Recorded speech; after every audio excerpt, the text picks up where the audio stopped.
আসসালামু আলাইকুম। আমি ফয়সাল আহমেদ আছি আপনাদের সাথে। আপনারা দেখছেন লেটস গো বাংলাদেশ। আজকে হচ্ছে যে একটা গুরুত্বপূর্ণ টপিক নিয়ে আলোচনা করতে যাচ্ছি, সেটা হচ্ছে ইন্ডিয়ান ভিসা সম্পর্কিত। এখন দেখা গেছে যে ইন্ডিয়ান ভিসা এত টাকা খরচ করে আমরা অনেকেই হচ্ছে ইন্ডিয়ান মেডিকেল ভিসা জমা দিচ্ছি, কিন্তু আমাদের মেডিকেল ভিসা হচ্ছে রিজেক্ট হচ্ছে। তো এটার পিছনে আসলে কি কি কারণ রয়েছে, আর আমাদের আসলে মূলত কোন কোন বিষয়গুলোর দিকে খেয়াল রাখলে ইন্ডিয়ান ভিসাটা প্রপার ওয়েতে করা হবে, আর হচ্ছে ভিসা পাবার চান্সটা বা রেশিওটা অনেকাংশে বেড়ে যাবে। তো চলুন আর দীর্ঘায়িত না করে শুরু করা যাক।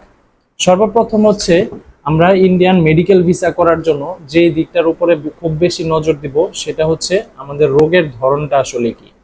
রোগের ধরনটা কেন বললাম, এটা হচ্ছে এরকম অনেক ধরনের রোগ আছে যেটা আসলে আমরা বাংলাদেশে চিকিৎসা করাইলেই সেরা যাচ্ছে। তো আপনি যখন হচ্ছে ইন্ডিয়ান ভিসা অ্যাপ্লিকেশন সেন্টারে আপনি ফাইল জমা দেন, সেক্ষেত্রে হাই কমিশনে গেলে আপনার ফাইলটা তারা সর্বপ্রথম যাচাই করে যে আপনার রোগের ধরন অনুযায়ী আপনার কি আদৌ ইন্ডিয়াতে যাওয়ার দরকার আছে কি নাই।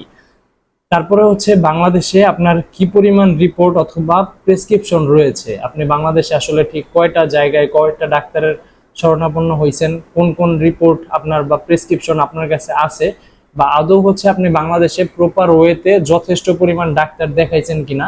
এই জিনিসগুলা কিন্তু সর্বপ্রথম আপনার ফাইল থেকে হচ্ছে ইন্ডিয়ান হাই কমিশন এটা হচ্ছে দেখবে। যদি হচ্ছে আপনার মেডিকেল ফাইলের মধ্যে প্রপার পরিমাণে হচ্ছে আপনার রিপোর্ট অথবা বাংলাদেশের মেডিকেল যে প্রেসক্রিপশনগুলা এগুলা ঠিকঠাকভাবে না থাকে, সেক্ষেত্রে কিন্তু আপনার ভিসাটা রিজেক্ট হওয়ার চান্স অনেকাংশে বেড়ে যায়। তো সর্বপ্রথম আপনাদের কাছে রিকোয়েস্ট হচ্ছে, যারাই ইন্ডিয়ান মেডিকেল ভিসাতে হচ্ছে ইন্ডিয়াতে ডাক্তার দেখাতে চাচ্ছেন, আপনারা অবশ্যই বাংলাদেশে পর্যাপ্ত পরিমাণ রিপোর্ট, তারপরে হচ্ছে প্রেসক্রিপশন বা বাংলাদেশের মেডিকেল হসপিটাল এগুলোর রিপোর্ট কিন্তু বাড়ানোর ট্রাই করবেন। কারণ বাংলাদেশে যদি আপনি ডাক্তার না দেখান, দেখা গেছে যে খুব কম পরিমাণ আপনার মেডিকেল রিপোর্ট অথবা প্রেসক্রিপশন আছে, সেক্ষেত্রে কিন্তু আপনার ইন্ডিয়ান মেডিকেল ভিসা পাওয়ার চান্সটা কিন্তু খুব কম। তাই হচ্ছে বাংলাদেশে আপনারা প্রপার ডকুমেন্টস কিন্তু আগে থেকেই রেডি করবেন। আর হচ্ছে মূলত 6 মাস 1 বছরের মধ্যে একদম রিসেন্ট আপনাদের যে মেডিকেল রিপোর্টগুলো আছে বা প্রেসক্রিপশন আছে, এগুলাই কিন্তু আপনাদেরকে সাবমিট করতে হবে। তো এইগুলো হচ্ছে 1 নাম্বার পয়েন্ট। 2 নাম্বার পয়েন্ট হচ্ছে রোগীর বয়স। একটা পেশেন্ট, মেডিকেল পেশেন্ট দেখা গেছে যে যদি খুব অল্প বয়সের হয়, মোটামুটি 18-19, আর তার রোগের ধরন যদি ততটা ক্রিটিক্যাল না থাকে, সেক্ষেত্রে কিন্তু হাই কমিশন বর্তমানে ইন্ডিয়ান মেডিকেল ভিসা দিচ্ছে না, বরঞ্চ রিজেক্ট করে দিচ্ছে।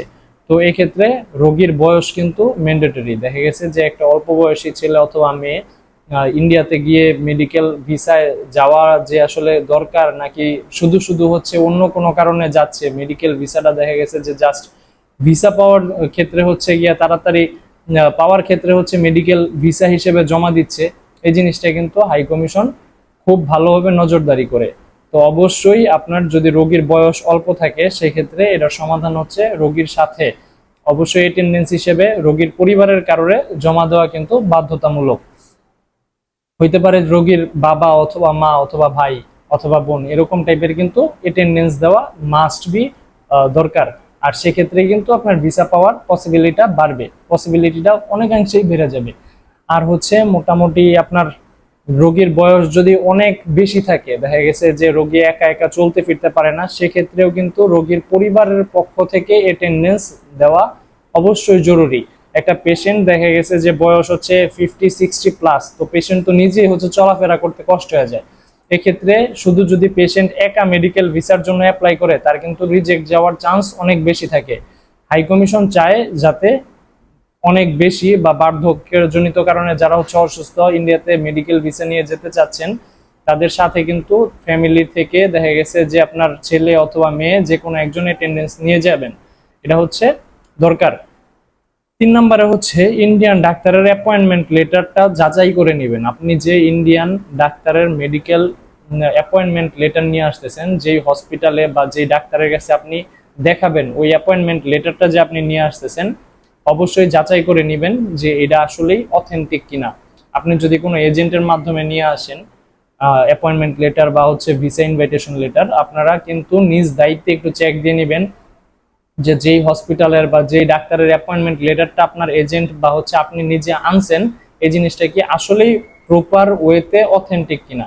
ওই হসপিটাল কর্তৃপক্ষের সাথে আপনারা যোগাযোগ করবেন, হোয়াটসঅ্যাপে অথবা মেইল করবেন, বা হচ্ছে অনেক অ্যাপয়েন্টমেন্ট লেটারে হচ্ছে স্ক্যানার থাকে, আপনারা স্ক্যান করার সুযোগ থাকলে স্ক্যান করে দেখবেন, বা হচ্ছে সরাসরি আপনারা ফোন দিবেন, হোয়াটসঅ্যাপে কল দিয়ে কিন্তু আপনারা হসপিটাল কর্তৃপক্ষ অথবা হচ্ছে ইন্ডিয়ান ডাক্তারের কাছ থেকে জেনে নিতে পারবেন যে আপনার মেডিকেল অ্যাপয়েন্টমেন্ট লেটারটা কি আদৌ অথেন্টিক কিনা হচ্ছে কোনো ফেক। অবশ্যই ফেক যদি হয়ে থাকে সেক্ষেত্রে কিন্তু আপনাদের ভিসা রিজেকশনের হারটা বেড়ে যাবে।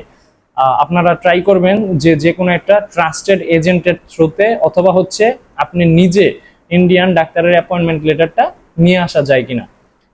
4 নাম্বার হচ্ছে অ্যাপয়েন্টমেন্ট ডেট এবং হচ্ছে এনওসি ডেট আপনার কিন্তু মিল থাকতে হবে। এনওসি মানে আমরা জানি হচ্ছে কি নো অবজেকশন সার্টিফিকেট। এখন আপনি যদি কোনো একটা কোম্পানির আন্ডারে জব করেন সেক্ষেত্রে আপনার ইন্ডিয়ান ভিসা করার ক্ষেত্রে কিন্তু আপনার ফাইলের সাথে অবশ্যই একটা এনওসি সাবমিট করতে হবে। এখন ওই আপনার এনওসির মধ্যে কিন্তু আপনার কোম্পানি আপনাকে একটা ছুটির ডেট উল্লেখ করে দিবে যে আপনাকে কোম্পানি থেকে মেডিকেল পারপাস বা ট্রিটমেন্ট পারপাস হচ্ছে এত তারিখ থেকে এত তারিখের পর্যন্ত আপনাকে ছুটি দেওয়া হলো, ঠিক আছে। আপনার এই যে এনওসিটা নিলেন আর আপনার অ্যাপয়েন্টমেন্ট যে লেটারটা নিলেন, আপনার অ্যাপয়েন্টমেন্ট লেটারের মধ্যে একটা অ্যাপয়েন্টমেন্ট ডেট উল্লেখ থাকবে, ঠিক আছে, যে আপনি হচ্ছে ইন্ডিয়া এই হসপিটালে এত তারিখ এই ডাক্তারের শরণাপন্ন হবেন বা এই ডাক্তারের সাথে আপনার অ্যাপয়েন্টমেন্ট আছে। তো আপনার হচ্ছে এই দুইটা জিনিস কিন্তু ব্যালেন্স করতে হবে। আপনার যে অ্যাপয়েন্টমেন্ট ডেটটা আছে অ্যাপয়েন্টমেন্ট লেটারের মধ্যে, ইন্ডিয়ান ডাক্তারের অ্যাপয়েন্টমেন্ট লেটারের মধ্যে, এটা কিন্তু এই ডেটটা কিন্তু আপনার অবশ্যই এনওসির ছুটির ডেটের মধ্যে হইতে হবে। এই জিনিসটা কিন্তু অনেক জোরালোভাবে যাচাই হয় ইন্ডিয়ান হাই কমিশনে। তো আপনারা অবশ্যই অ্যাপয়েন্টমেন্ট ডেটটা যে নিলেন, দেখা গেছে যে আপনার অ্যাপয়েন্টমেন্টের ডেট হচ্ছে আগামী মাসের 15 তারিখ, সেক্ষেত্রে আপনি যে হচ্ছে এনওসিটা নিচ্ছেন আপনার কোম্পানি থেকে, আপনার ওই এনওসির মধ্যে যেন অবশ্যই ওই 15 তারিখটা আপনার ছুটির আন্ডারে থাকে। তো আপনার অ্যাপয়েন্টমেন্ট ডেট, অ্যাপয়েন্টমেন্ট লেটারের ডেট আর হচ্ছে এনওসির ডেটটা যাতে অবশ্যই সামঞ্জস্যপূর্ণ থাকে। তারপরে হচ্ছে ব্যাংক স্টেটমেন্টে টাকার পরিমাণ, দেখা গেছে আমরা ট্যুরিস্ট ভিসা করতে গেলে কিন্তু একজন ট্যুরিস্টের আন্ডারে কিন্তু যখন আমরা ব্যাংক স্টেটমেন্ট জমা দেই বা হচ্ছে ডলার ইনডোর্স জমা দেই, সেক্ষেত্রে ডলার ইনডোর্সের ক্ষেত্রে কিন্তু লেখা আছে যে $150 সমপরিমাণ থাকতে হবে। আর আমরা যদি ব্যাংক স্টেটমেন্টও নেই সেক্ষেত্রে কিন্তু দেখা গেছে যে মোটামুটি $150 সমপরিমাণ বাংলা টাকা আমরা কিন্তু লাস্ট ব্যালেন্স রাখলেও হয়ে যায়। দেখা গেছে যে এখন অনেকেই 15,000 অথবা 20,000 টাকা রেখেই কিন্তু লাস্ট ব্যালেন্স রেখে ইন্ডিয়ান মেডিকেল ফাইলের জন্য জমা দেই।